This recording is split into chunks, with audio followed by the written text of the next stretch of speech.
تعالوا نتخيل أفلام زمان كانت عاملة إزاي من غير صوت، وهل الصوت يقدر يأثر بشكل كبير في الصورة ولا ملوش لازمة؟ طب إزاي المشاهد كان بيقدر يشوف الأفلام دي من غير صوت أصلا؟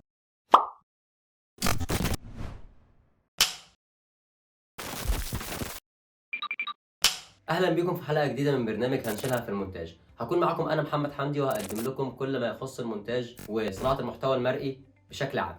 النهارده الحلقة بتاعتنا بتتكلم عن أهمية الصوت في المونتاج، وإزاي الصوت يقدر يأثر بشكل كبير جدا وبشكل واسع، بل وكمان يغير المشاهد في الصورة. أول حاجة حابب أتكلم عنها هي نصايح عامة لأي مونتير، لازم ياخد في الاعتبار العناصر السمعية اللي بتضاف معاه في المشاهد، سواء بيمنتج فيديو أو بيمنتج محتوى مرئي عموما بشكل عام، أو حتى بيمنتج فيلم. لازم المحتوى السمعي اللي بيضيفه يكون بيأثر بشكل كامل في الصورة. ما ينفعش الصوت يعارض الصورة في أي شكل من الأشكال، لان انت محتاج كل حاسه من حواس المشاهد. انت محتاج ودن المشاهد وعينه ومشاعره، فانت بالصوت بتقدر تضيف اكتر للصوره. وما ينفعش في اي حال من الاحوال ان انت تبقى غير موفق في اختيار الصوت، حتى لو هي مجرد باك جراوند ميوزك. انت لازم تختار الباك جراوند ميوزك تكون متناسقه مع المحتوى اللي انت بتقدمه. طبعا ده كلام بشكل عام في الصوت، وان هو ازاي يقدر يأثر في المونتاج.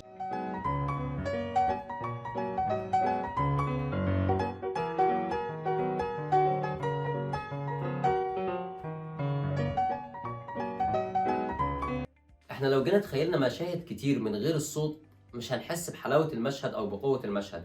ممكن تبقى انت مصور مشهد قوي جدا في تفاصيله، في فرشة اللوكيشن نفسه، ومجرد صوت بسيط انت اخترته غلط ممكن يضيع لك المشهد كله ويفصل المشاهد من الفرجة عن المشهد. يعني مثلا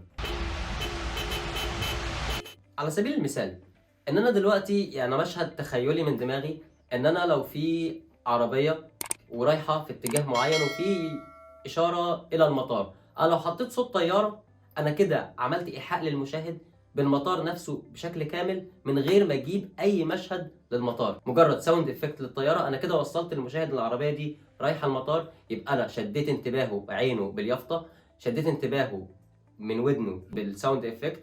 خلاص كده لو انا انتقلت المشهد تاني الشخص سافر من غير ما اذكر المطار ولا اروح اصور في المطار. Avion à Marignan dans 25 minutes. Si je le rate, je suis un homme mort.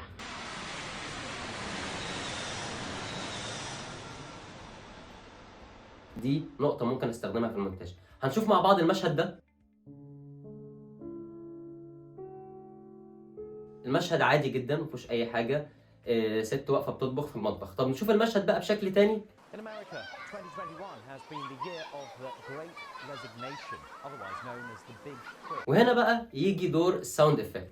انا مجرد ما حطيت ساوند افكت الاطفال بتلعب انا كده وسعت حدود المشهد بتاعي. المشهد بتاعي كان في الاول مجرد ست بتطبخ في المطبخ، لكن لما حطيت وراه ساوند افكت اطفال المشاهد اتخيل ان بره او في الجنينه او بيت بره في صوت اطفال بتلعب، فانا وسعت الحدود الادراكيه بتاعت المشاهد بمجرد ساوند افكت.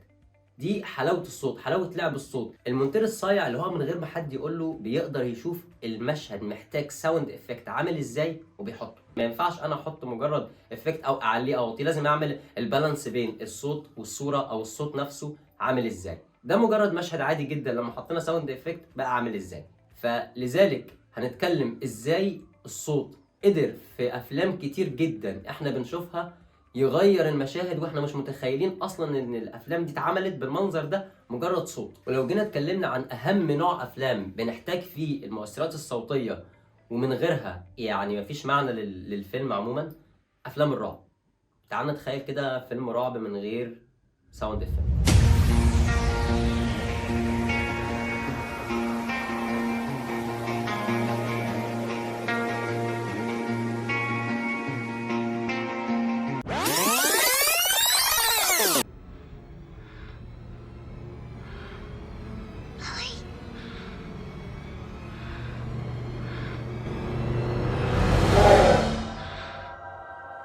انا اعرف ناس كتير جدا الصوت بيفرق معاهم بشكل رهيب، خصوصا في افلام الرعب. ممكن يبقى شايف المشهد عادي جدا ما بيفرقش معاه المشاهد في الفيلم عامل ازاي، سواء مشاهد دم او مشاهد قتل او حاجه زي كده، بيفرق معاه الخضه بتاعت الصوت.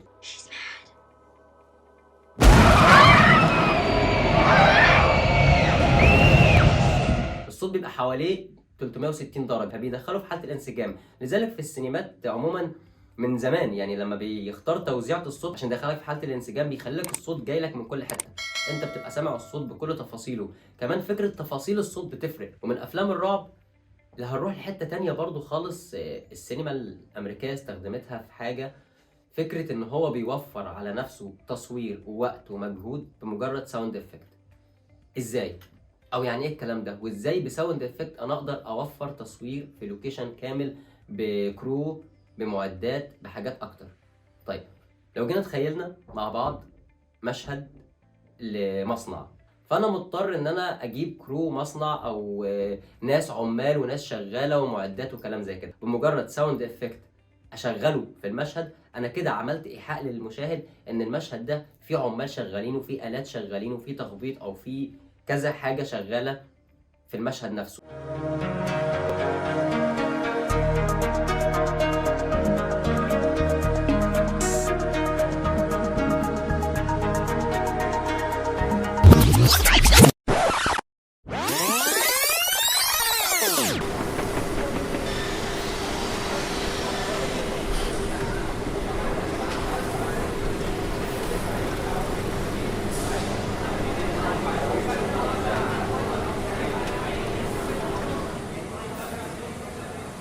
انا كده وصلت للمشاهد ان انا في مصنع حقيقي بكل التفاصيل بتاعته بكل الديتيلز بتاعته. واكبر دليل على كلامي ده ان هنرجع بالزمن شويه لورا جدا، كان في عجز في الامكانيات وعجز في التصوير وعجز في الوقت، ما كانتش الامكانيات زي ما هي بالانفتاح اللي احنا فيه دلوقتي ده، والتصوير والصرف والانتاج وكلام زي كده.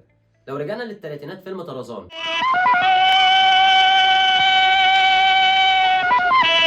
بركه وشويه اشجار، واعتمدوا اعتماد كلي على المؤثرات الصوتيه، صوت اشجار، صوت صقور، صوت القرود، صوت الحيوانات بشكل عام، دي كلها كانت ساوند افكت.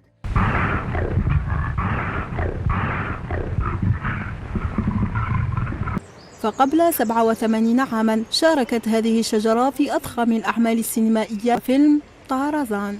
هم في الافلام كمان ما استخدموش الصوت بس، ده استخدموا الصمت كساوند افكت. طب ازاي الكلام ده؟ يعني ازاي استخدموا الصمت كساوند افكت؟ في فيلم Thursday Children استخدموا الصمت كنوع من انواع الساوند افكت. Bless us all.